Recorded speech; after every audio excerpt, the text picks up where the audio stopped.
परमपिता परमात्मा और उनकी सभी पवित्र आत्माओं को नमस्कार। अनेक संतों ने इस संसार को कर्म भूमि कहा है, जहाँ आत्मा को अपने किए हुए कर्मों के फल भोगने के लिए बार बार आना पड़ता है। गुरु रामदास जी फरमाते हैं कि उस सच्चे परमेश्वर का न्याय भी सच्चा है।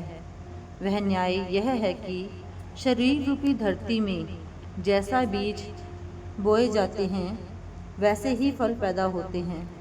अगर कोई विष खाता है तो वह जरूर मर जाता है। इसी प्रकार किए हुए कर्मों का फल अवश्य भोगना पड़ता है। इसी प्रकार बाइबल में भी आता है, इंसान जो कुछ बोता है उसी को काटता है। कर्म चाहे अच्छे हों या बुरे, आत्मा को बंधन से मुक्त नहीं कर सकते। वे आत्मा को वापस इस संसार में, इस जन्म मरण के मंडल में लाते हैं।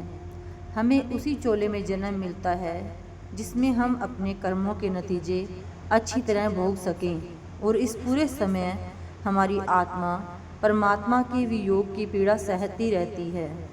अपने पिछले जन्मों के कर्मों को भोगते हुए हम लगातार नए कर्म करते रहते हैं, जिसके फलस्वरूप हम यहाँ आते और जाते रहते हैं, लगातार इस संसार के जेल खाने में पड़े रहते हैं।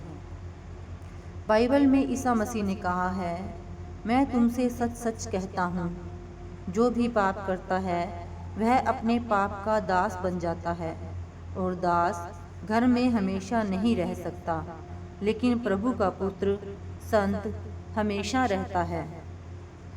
स्वामी के सामने एक दास की इच्छा नहीं चलती, उसे वही करना पड़ता है जो उसका स्वामी हुक्म दे।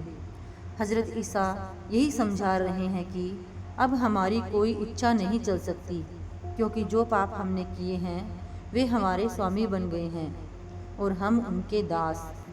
हमें वहीं जाना है जहाँ जाने के लिए हमारा स्वामी हमें हुक्म देता है।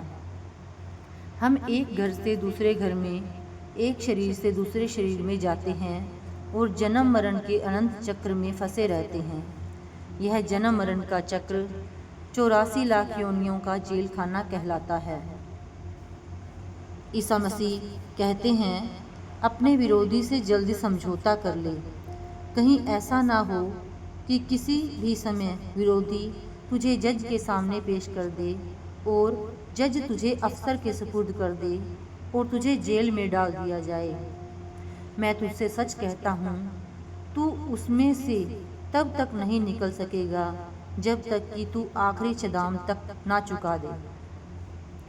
ईसा मसीह का भाव है कि हम जन्म मरण के जेल खाने से तब तक नहीं निकल सकते जब तक कर्मों के जो बीज हमने बोए हैं उन सब का हिसाब किताब पूरा नहीं कर देते, क्योंकि एक छोटा सा कर्म तक हमें वापस इस संसार में खींच कर ला सकता है।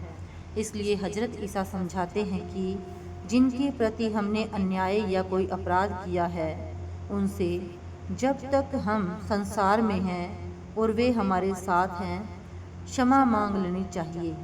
नहीं तो हमें अपने कर्मों के लिए अदालत में पेश होना पड़ेगा, जिसका अर्थ है कि हमें फिर एक बार जेल खाने में फेंक दिया जाएगा, क्योंकि चाहे हम देनदार होकर आएं या लेनदार होकर, हम तब तक यहाँ से मुक्त नहीं हो सकते जब तक हमारा सारा हिसाब चुकता नहीं हो जाता।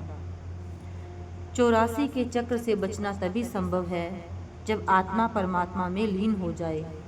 उस परम पिता परमात्मा से हमारा मिलाप तभी हो सकता है जब हम पिछले जन्मों में किए हुए हर एक कर्म तथा पाप के कर्ज से मुक्त हो जाएं। हर नए जन्म में हम पिछले कर्मों का बोझ लेकर आते हैं।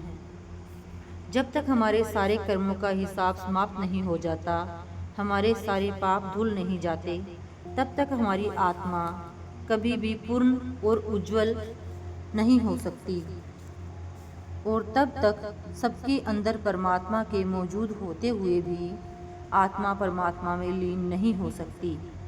यह अनुभव तथा विश्वास करने के लिए कि हम परमात्मा का अंश हैं, हमें पश्चाताप करना होगा। सच्चे मन से पश्चाताप करने के लिए हमें यह जानना जरूरी है कि हमने क्या किया है, लेकिन हम अपने पिछले कर्मों को बिल्कुल भूल चुके हैं। उस प्रभु की दया तथा क्षमा पाने के लिए केवल हमें अफसोस है, कह देना ही काफ़ी नहीं है। हम उस परमात्मा की पूजा और भक्ति करके ही पश्चाताप कर सकते हैं।